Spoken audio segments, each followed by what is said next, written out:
tell me if anyone else joins the uh, waiting room. So I think we can just go ahead and get started, and I'll let people come in as they get here.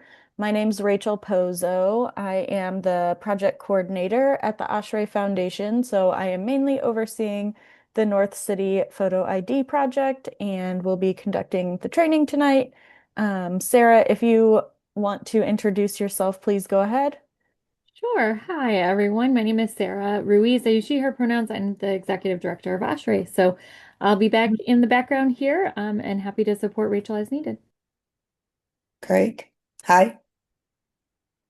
All right. So we're a small group tonight. I'll probably pause for questions, but if you guys have any questions, feel free to unmute and shout them out. I don't think you'll get too rowdy. It's a small group. So thank you for being here.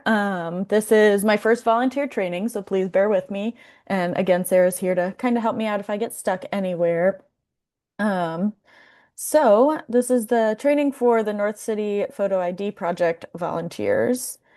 And we'll get into it if I can. There we go.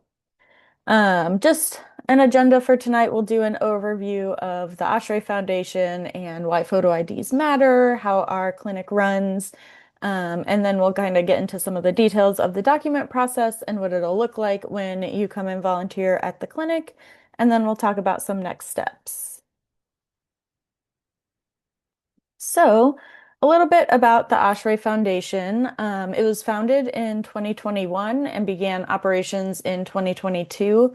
The goal is to heal and repair Missouri through justice and equity. Shortly after ASHRAE was founded, one second, I'm going to admit someone. Welcome, Barbara. We're just going over a quick overview. We jumped in right away, but you haven't missed much. Shortly after the ASHRAE Foundation was founded, the Missouri legislature passed House Bill 1878, which made a government issue photo ID required to vote. And so that's kind of what led ASHRAE to start the North City Photo ID project. They felt like, we want people to have access to voting. We need to help people get their IDs. And what we found is that there are so many other things people are worried about that they need their IDs for before they even get to voting. So the North City Photo ID project kind of became a cornerstone of the ASHRAE Foundation's operations. So, what is the power of an ID? I want to ask you all, when's the last time you had to use your ID for something? For me, I was at the doctor's office the other day, so they needed my ID with my insurance. Barb, you had your hand up. Oh, you're muted. I think it was just a recent doctor's appointment as well. Hmm. For me, I voted today, so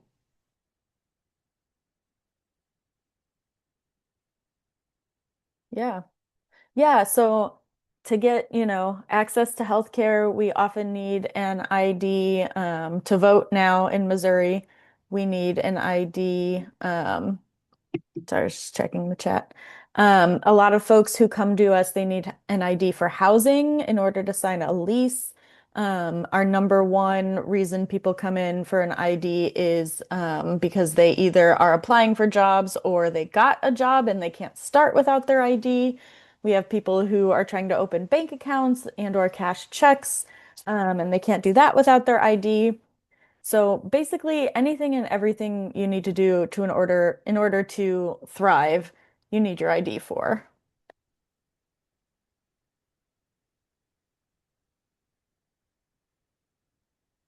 Oh goodness, there it goes. Okay.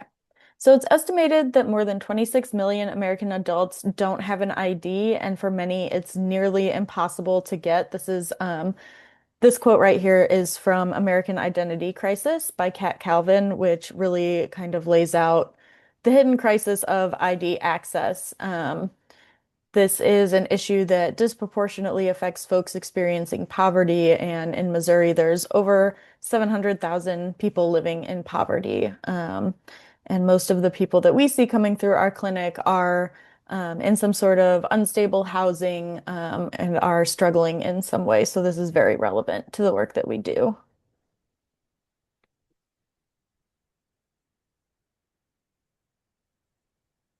All right. So, why is it so difficult to get an ID?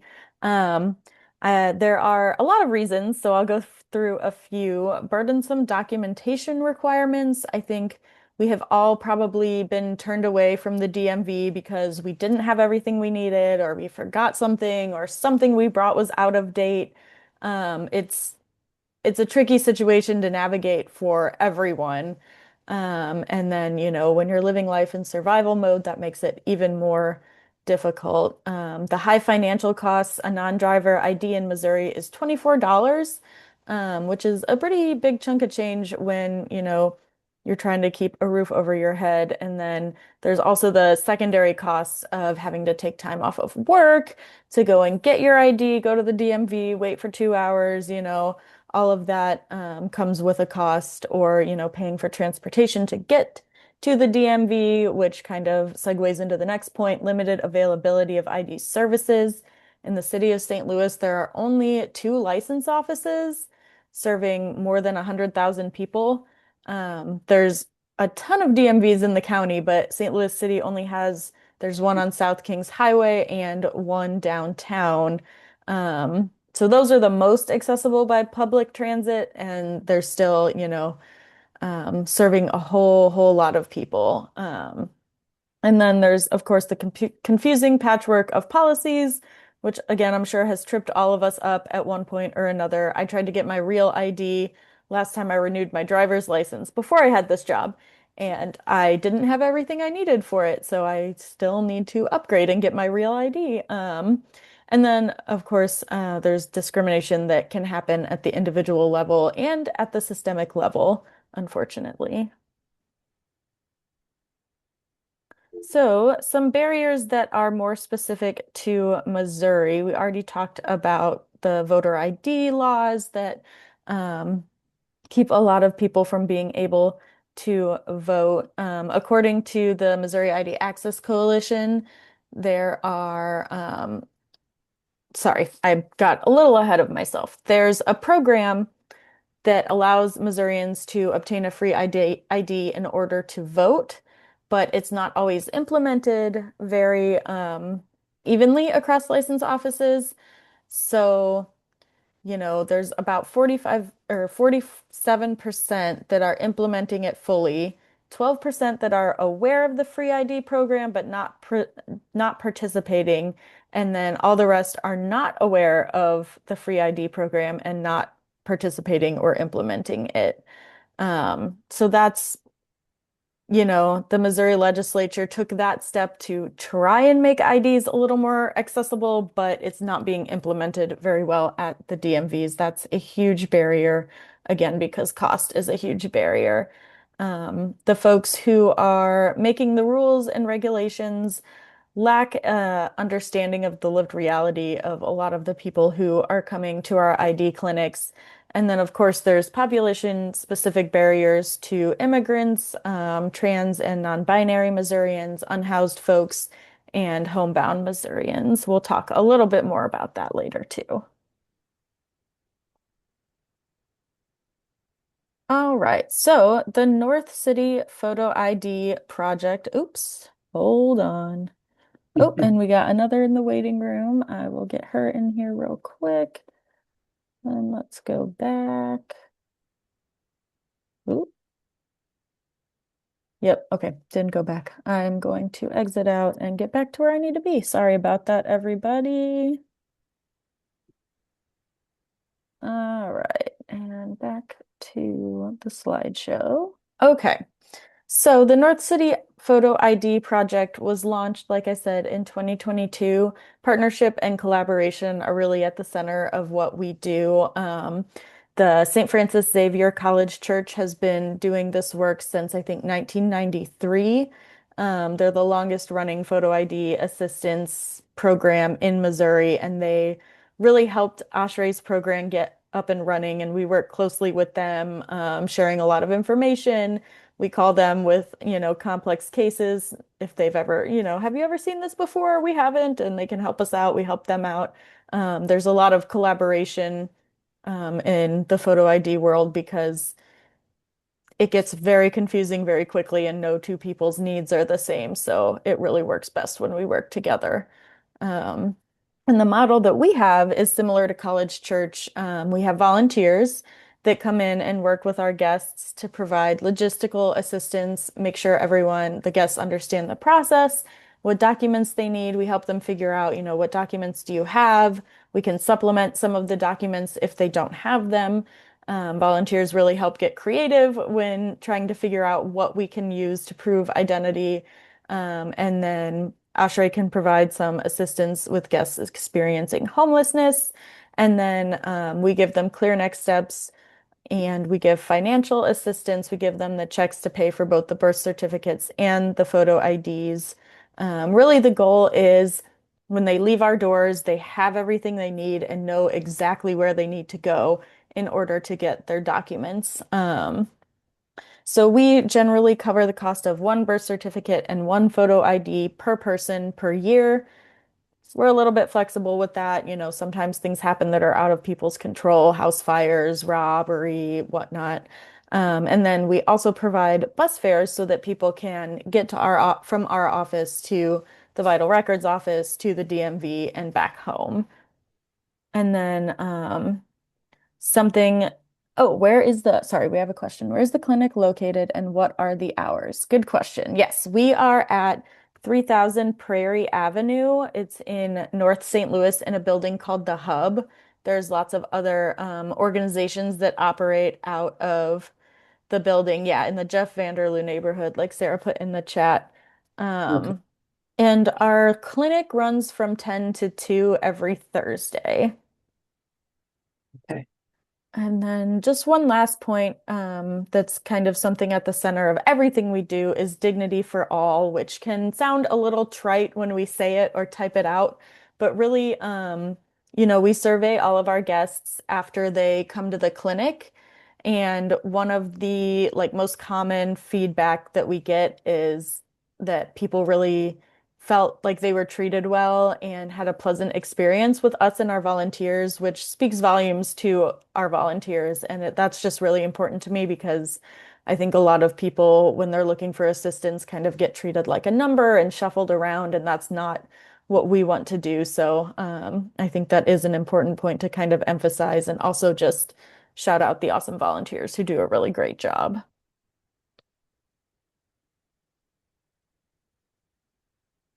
All right. So in addition to the North City Photo ID project, we're also working towards systemic solutions in Missouri. ASHRAE is the backbone organization for the Missouri State ID Access Coalition, which is committed to removing barriers and ensuring that all Missourians can access accurate state-issued photo identification in order to lead a healthy and fulfilling life. So they work on advocacy and legislative efforts. One of the things we're working on right now, the coalition, sorry, that's not very helpful. The coalition is working toward getting free IDs for all. We're working with State Rep Jeff Hales. He filed legislation. I always get his name wrong. But yeah, he filed legislation. We had one bill that's free IDs for all and one bill that's free IDs for folks experiencing homelessness. So we're aiming big, but also kind of scaling our efforts. The goal is free ID access for all Missourians at some point. So we're working on that. And then there's also a committee working on accurate IDs. Folks who change their names or need to change their legal genders in Missouri have a hard time doing that. It's kind of a lot of red tape. The process has changed a lot recently and it's not very clear. So we're working with the DOR to try and get a clearer process on that. And then I mentioned this earlier, homebound ID access is another thing that the committee or the coalition is working with the Department of Revenue on right now. You can't get a photo ID unless you physically go to a DMV in Missouri. And that leaves out a lot of people who either can't leave their house, or maybe they can leave, but they can't get to a DMV for health reasons. There's not a really fleshed out policy or avenue for them to get their photo IDs. So we've been in contact with the DOR about that, working on creating some sort of a system so that those people can access their photo IDs. And there's also a direct programs committee and ID access subgrants. So the coalition provides subgrants to other organizations who are doing ID access work. So it's not just money, they provide some subgrant money, but also some coaching and advising. And then the direct programs committee, we meet during the monthly coalition meetings, and folks can kind of come there and ask questions and share tips and tricks. So now we're going to get into kind of the details of what the ID clinics look like. But before we do that, does anyone have any questions about what we've already talked about, the needs for IDs, barriers to access, etc.? Oh. Mhm. All right, well, I'll keep on going then. So, for our Thursday clinics, we take appointments and walk-ins. We prioritize the appointments, so whoever shows up for the appointments gets called in first, and when we're all caught up on appointments, we go over to the walk-ins. Usually we can get through everyone who comes in a day, but then some days we're slammed and 60 people try to come and some people don't want to wait that long.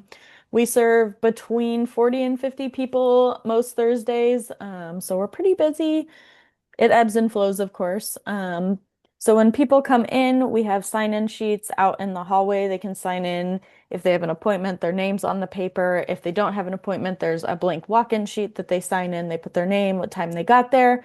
And then we have a hospitality room with some snacks, water, coffee for people while they're waiting. And then we have chairs set out in the hallway.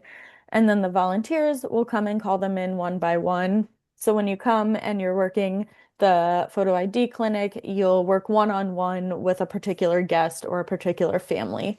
So when someone gets called and they're working with the volunteer, the first thing we do is the birth certificate application. We need the birth certificate to get the ID, so we always start with the birth certificate. Once we get that figured out, we move on to the photo ID guidance. We make sure we get them the checks that they need. And then we ask folks if they're registered to vote. And if not, if they want to register, we have the registration forms. They can fill them out and leave them with us, and we'll mail them off. Some people want to, some people don't. Some people are already registered. Some people don't know if they're registered. But we like to always give that option because that's one of those things that we don't always think about unless someone stops us and asks us.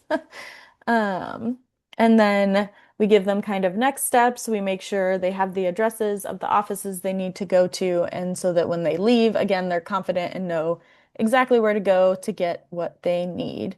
How are clients made aware of the service, time, location, etc.? Good question. Thank you, Barbara.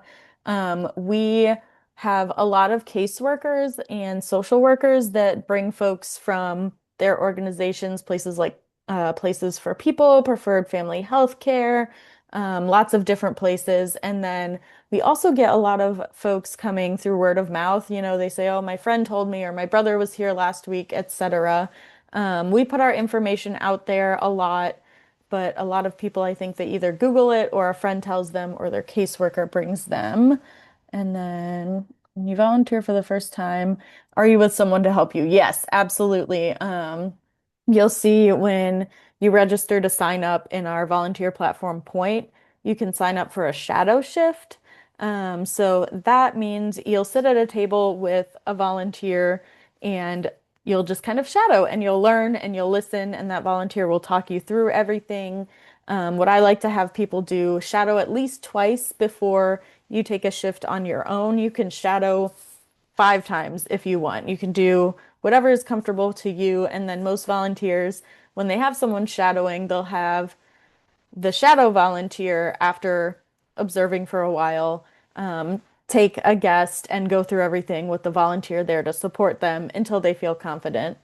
So yeah, really it's whatever the volunteer is comfortable with. You can shadow twice, you can shadow 15 times, whatever you need. All right. So there's lots of application support tools, and this will all make a lot more sense once you actually like see it and you're in the clinic. But we have a volunteer binder. Everyone has one on their table. It has all the forms that you need. It starts with birth certificate stuff and goes through photo ID. So you can really just flip through the binder and go through everything with the guest. There's also an intake checklist where we get demographic information and take down all the info on what they need. Most people need a birth certificate and ID. Some people only need one or the other, or some people are also getting birth certificates for their kiddos.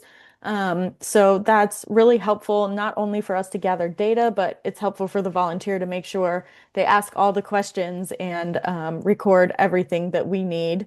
And then there's, a crate with extra copies of forms, some of the lesser used stuff that we don't keep in the binders or in the crate. There's out-of-state birth certificate shared document that I actually have print-offs of all the cover sheets too. So in the back of the room, there's crates. There's a file for every state and a cover sheet that tells you what each state needs. And then I try to keep them stocked with that state's birth certificate application, but sometimes they're not in there and I have to print them off. But there's lots of resources. And then, of course, always ask me questions. You can ask other volunteers. Um, Everyone has a wealth of knowledge. It's really helpful to be able to ask lots of questions from people who have been doing this for a while. All right. Is there an expectation for how often you volunteer? Nope. Some people come every single week. I have some people who come every other week. Some people kind of come sporadically. It's really whatever you would like to do.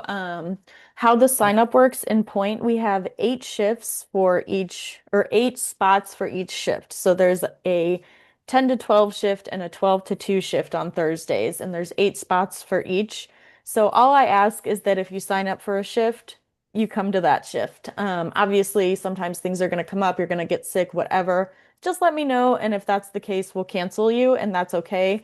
But don't like sign up for a bunch and then just not come because, oh, someone will probably come because if you're signed up, someone else can't sign up in that spot, and it'll throw things off a little bit. But no, there's no expectation. You can just come whenever you have the time and feel like coming. And then Barbie, you had your hand up. Did you have a question? Yeah, I mean, do you sign up when you're going and say I need shadowing, or is that just an automatic? Nope. So when you go into Point, there's the shifts each have application support volunteer shifts, which is you're trained and you're ready. And then there's also shadow shifts. So my goodness, you'll sign up for shadow shifts Got it. for as long as you want to shadow. Okay. And then once you feel comfortable, you'll start signing up for the application support shifts. Okay. Thank you.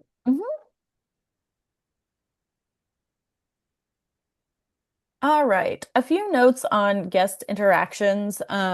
Most of the guests that we have come through are great to work with. I, you know, People are typically very patient. They understand that the system is complicated and that we're, just trying to help navigate it best we can. Sometimes people are a little disappointed that we can't issue the documents. So when they come, we tell them like very clearly, we're not the government. We don't issue the documents. We will just make sure you have what you need.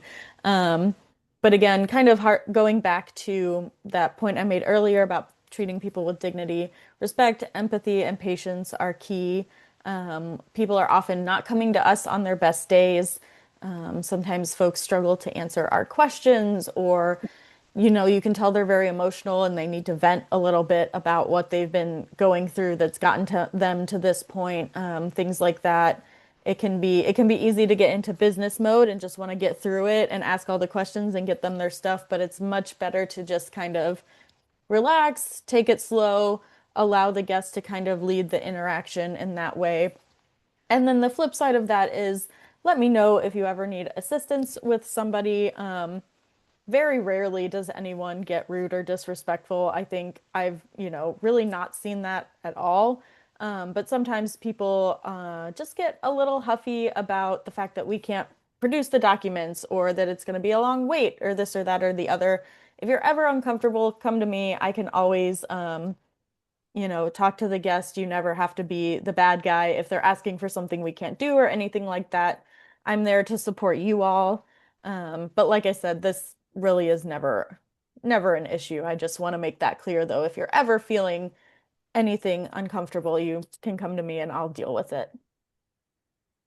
Good. All right, so into the fun part, the details of the document process. We will start with Missouri birth certificates. Those are pretty easy most of the time. We have a really good relationship with City Hall downtown. Folks who are born in Missouri can get their birth certificate from any vital records office in the state. They don't have to go to the county they were born in.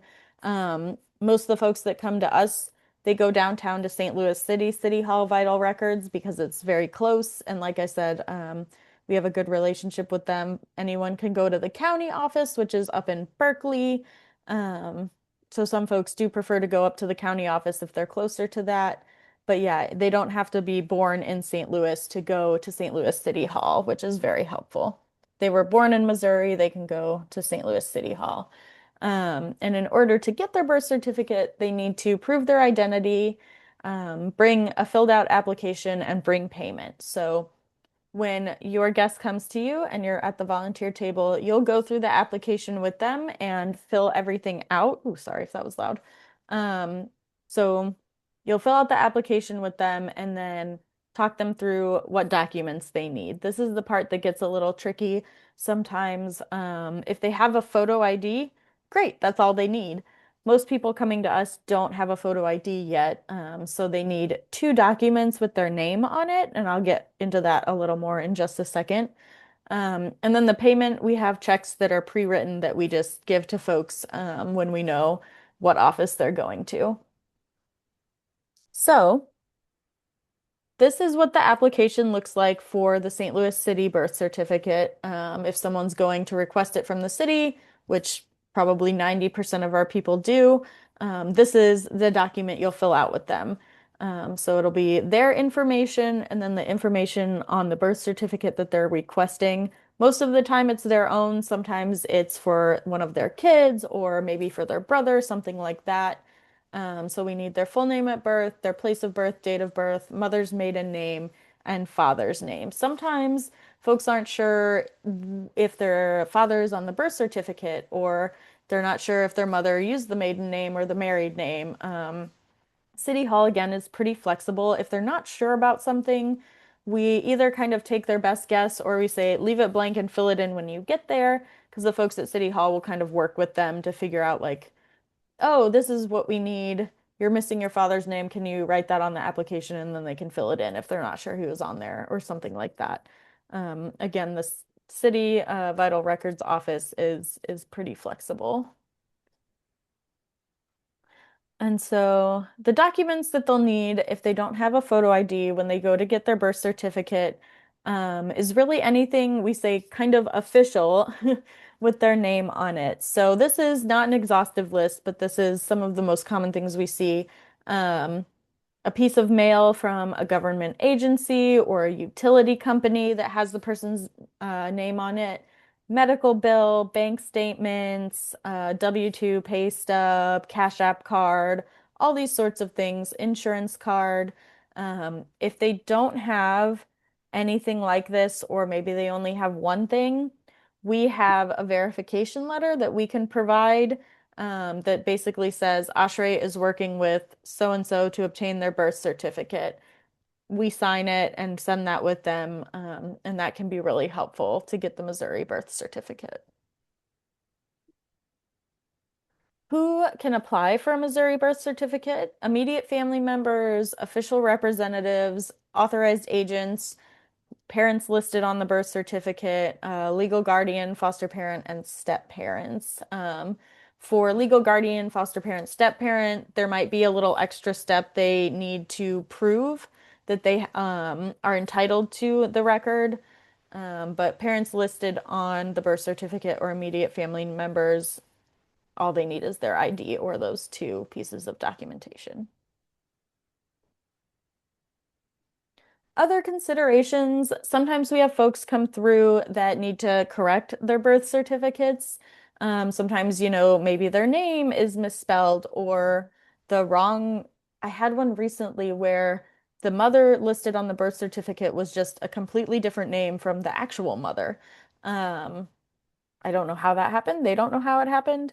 I've also had someone adding a father to the birth certificate who wasn't put down when the child was born. Um, Corrections we can help with, amendments and changes. Well, corrections and amendments we can help with. Changes, legal name change or gender marker change, we have to refer them to STL name change. That's a much more complicated legal process.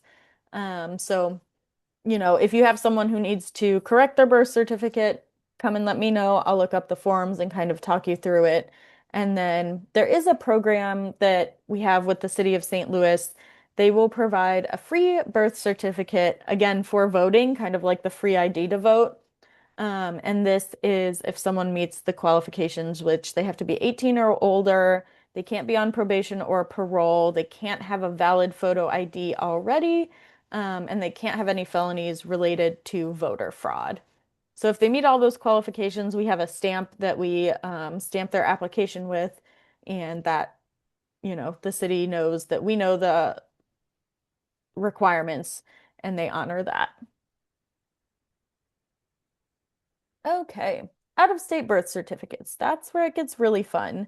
Every state has different documentation requirements, different forms, different payment amounts, and every county in every state has different rules as well.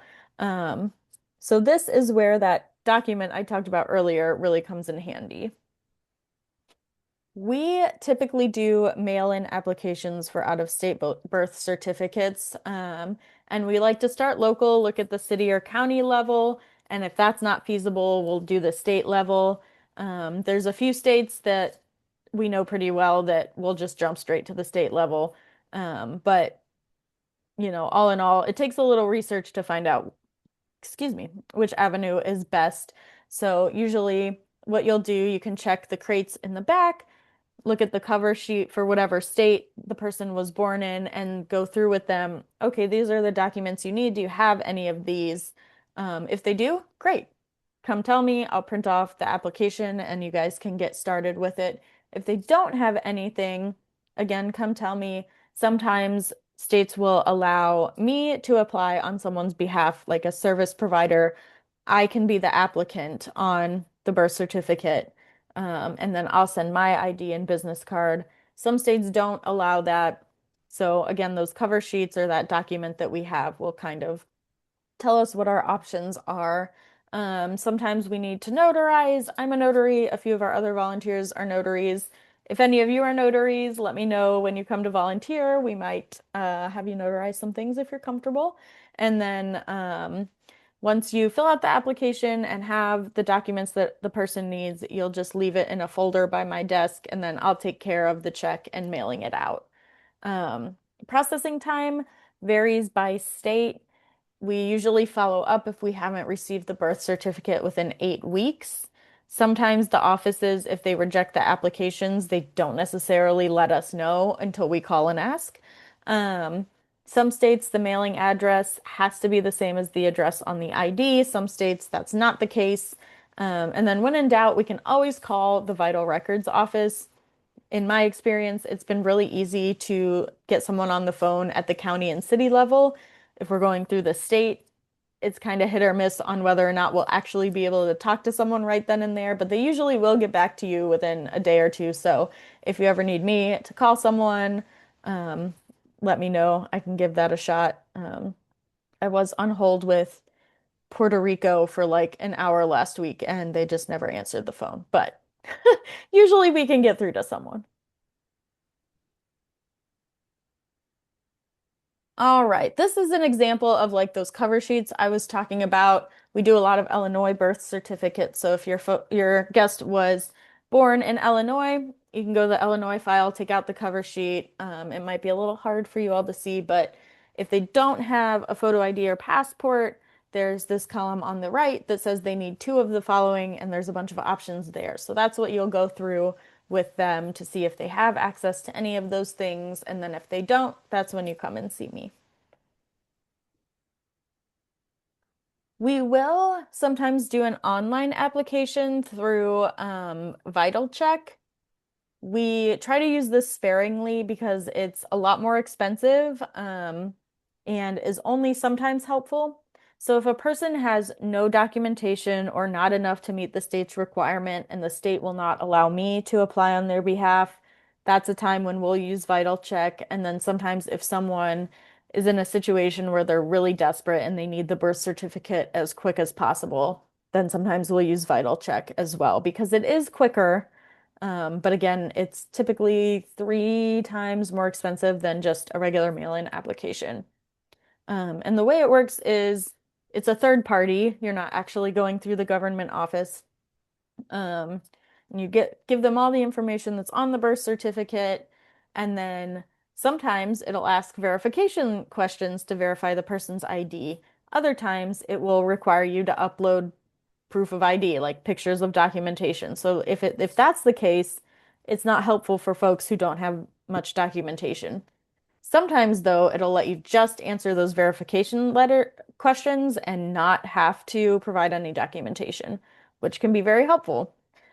The downside is we don't know when it's going to be what situation. So when we start the application, we don't know whether or not we'll actually need documents or not until we get to the very end. So we can go through the whole application and still get to that end and require documentation and not be able to provide it. In these situations, when we're really stuck, we do have some volunteer attorneys that will work with folks pro bono to help them get their birth certificates when it's kind of out of possibility for us to do anything, and a lawyer needs to be involved. So that was a lot about birth certificates. Any questions before I move on to the actual photo ID? Mhm. Does it take as long to get the Missouri birth certificate? Does it take 8 weeks? Or is that No, good question. I didn't really explain that.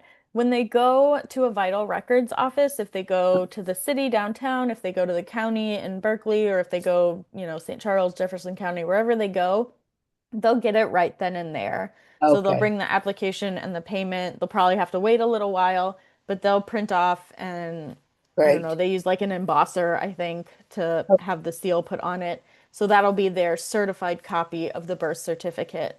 They can, if they want to do it through the state, then we would mail it to Jefferson City and then it would take a little longer. Usually there's no need to do that. I think I did that when I added a father to a birth certificate. We did it through the state because it was a very simple process through the state.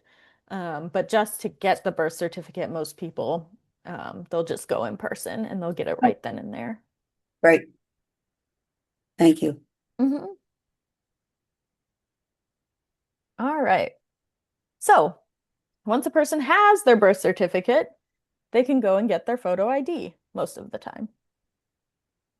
There's 5 things they need when they go for the ID. They need to prove their identity, prove lawful status, prove Missouri residency, verify their social security number, and provide payment. So we kind of break it down into 3 categories. Identity and lawful status for folks born in the United States are both satisfied by the birth certificate. The vast majority of guests that come through our clinic were born in the United States, so that's why we do the birth certificate. There are immigration documents that foreign-born folks can use to verify identity and lawful status, and those are on the list provided by the DOR, which we have in the binders and everything. It's not a separate list for immigrants. It's all kind of mixed in the same list that we use. But most of the time it'll be birth certificate, Missouri residency, Social Security. Um, Again, we'll get into more of the details in just a second here. quick overview of the real versus non-real IDs. I'm sure you have all heard of this. It's been in the news a lot in the past, I don't know, 20 years that they've been trying to implement it. It finally went into effect in last May. So the real and non-real IDs are both, it's all valid. It's all a valid ID.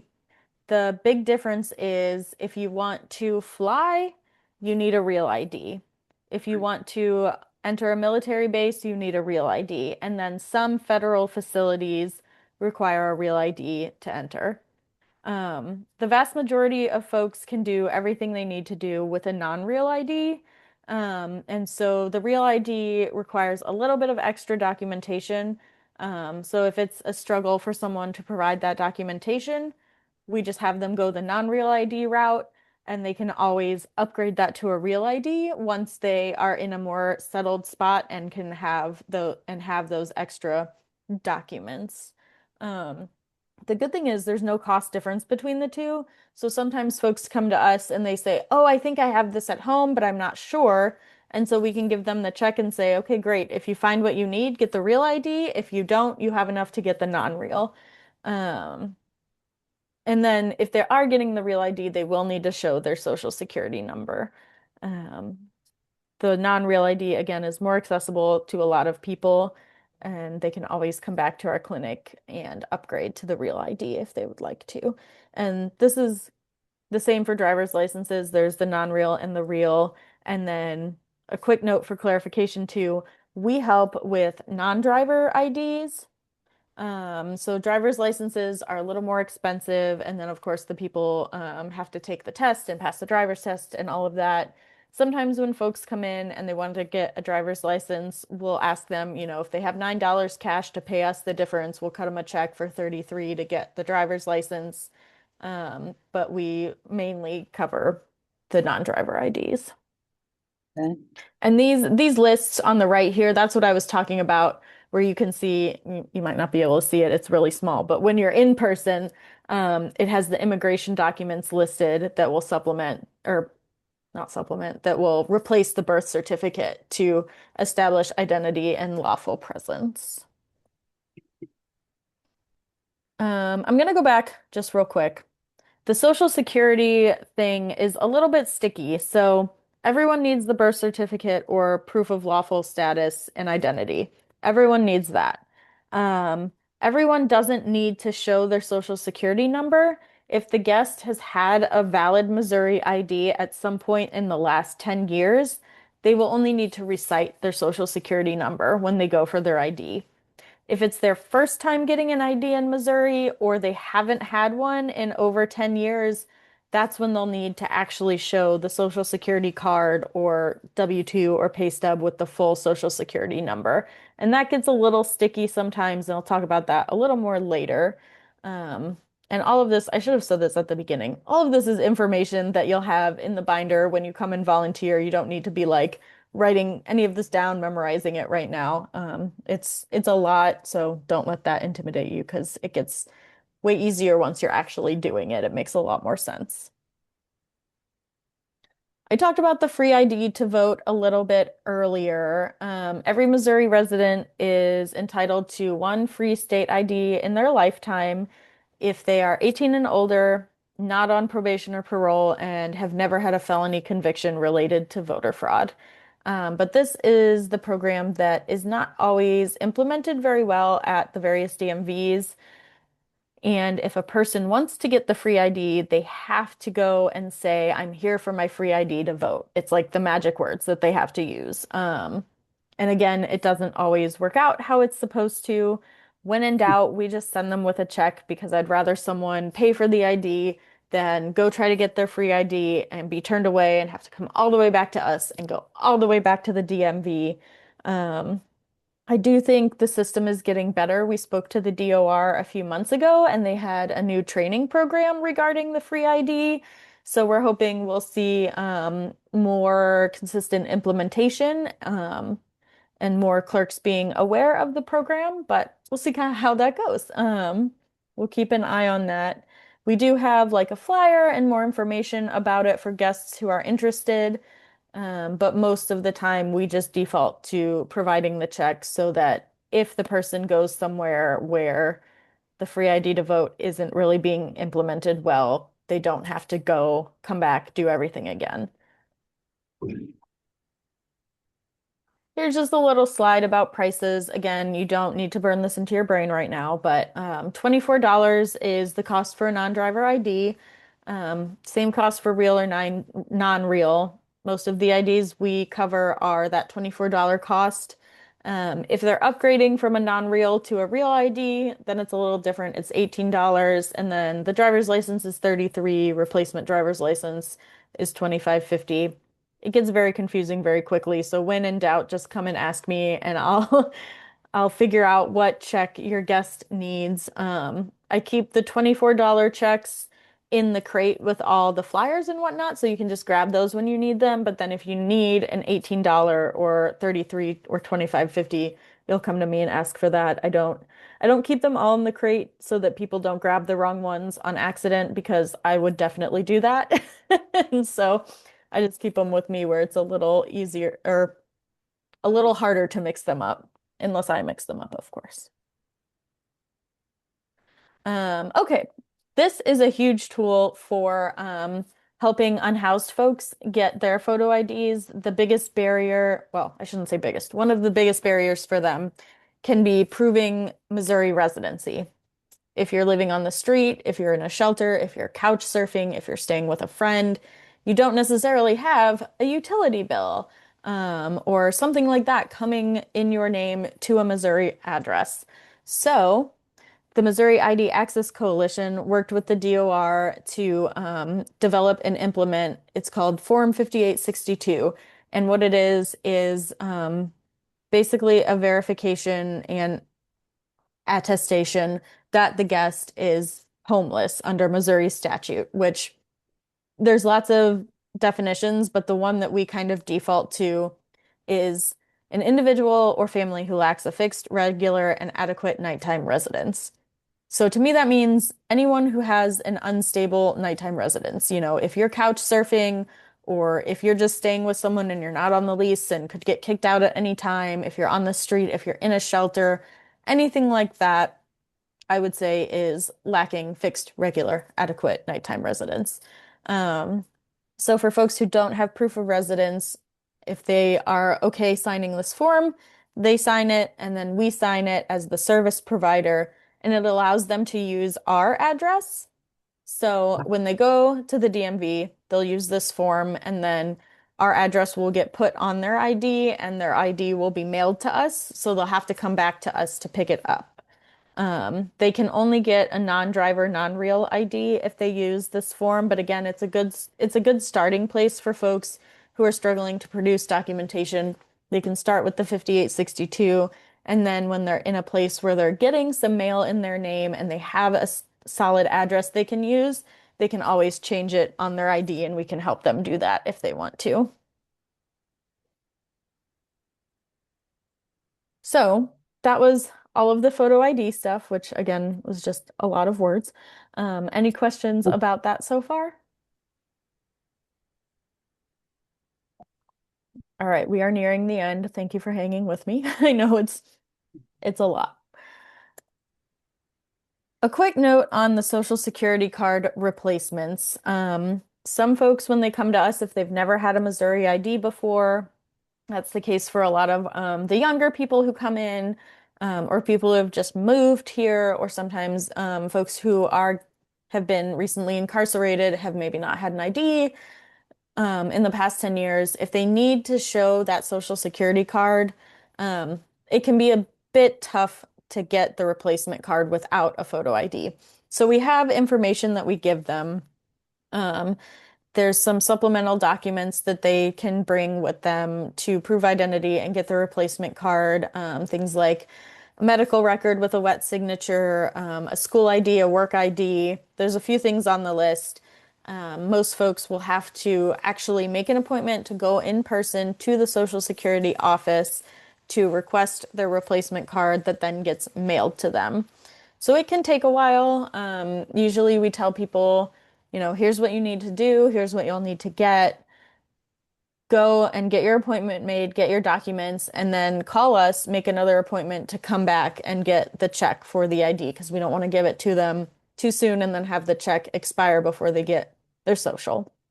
So yeah, it's really the biggest catch-22 that we run into. It can be very difficult to get the replacement card without a valid photo ID. Although, if a person has their valid photo ID or if they've had an ID in the recent past and are able to get another one without showing the Social Security card, they can then get their Social Security card a lot easier and do it online. So that's one of those where it just kind of varies person to person. And we can provide a little bit of guidance, but we don't provide direct assistance with the process. Thankfully, it is free to replace your Social Security card. It's just a lot of legwork. So that brings me to the end of all the information about the process and what clinic looks like and what your role is. Any questions on all of that? Go ahead, Barb. How does one sign up? I mean, for a shift? Yeah, so actually, my next slide here, I have a QR code. This will take you to a website called Point. That's our volunteer sign up platform. You'll have to make an account with us and join our organization. When you do that, I'll get an email, Sarah will get an email. We can approve you. Once you're approved and you're in the system, you can start I can't say it, signing up for shifts. So if you want to get it from the QR code right now, you can. You don't have to do the whole process right now, but then you'll have the website. It's also, if you go to ASHRAE's website, and I think maybe Sarah just put it in the chat. Yeah. If you go to our Get Involved volunteer page, there's a link to sign up in Point.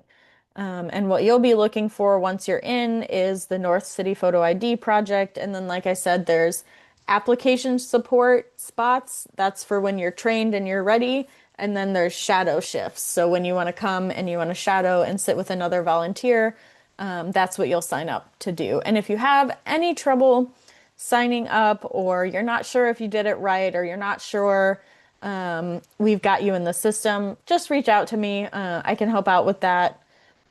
It's kind of a multi-step process, so it can be a little bit of work to get in, but once you're in, it's pretty easy. And then here, How do we reach out to you? Do you have yes, my next slide here, that is my email, and I'll be sending you guys a follow-up email as well with this recording and the training slides and everything. But you can email me, and then that phone number is my direct line. You can call or text that number if you have any questions or any issues. And that is the end of my presentation. Thank you all for hanging with me that whole time. And yeah, if you have any questions or concerns, let me know. Otherwise, you are free to go. I don't see a phone number, but I see I see Rachel at ASHRAE Foundation. Right above that in the black letters, that's my phone number. Showed up. There you It's go. 314-252-8060. Great. Awesome. Okay. That's great. Thank you so much. Yeah, thank you all for your time and for your interest in ASHRAE and our program. I see some stuff in the chat, so before I hop out, I just want to make sure. Oh, thank you, Sarah. Yeah. Putting it in the chat is very helpful. All right. Well, thank you all. I hope to see you soon on a Thursday. Thanks. Thanks, everyone. Have a good night. Okay. Bye.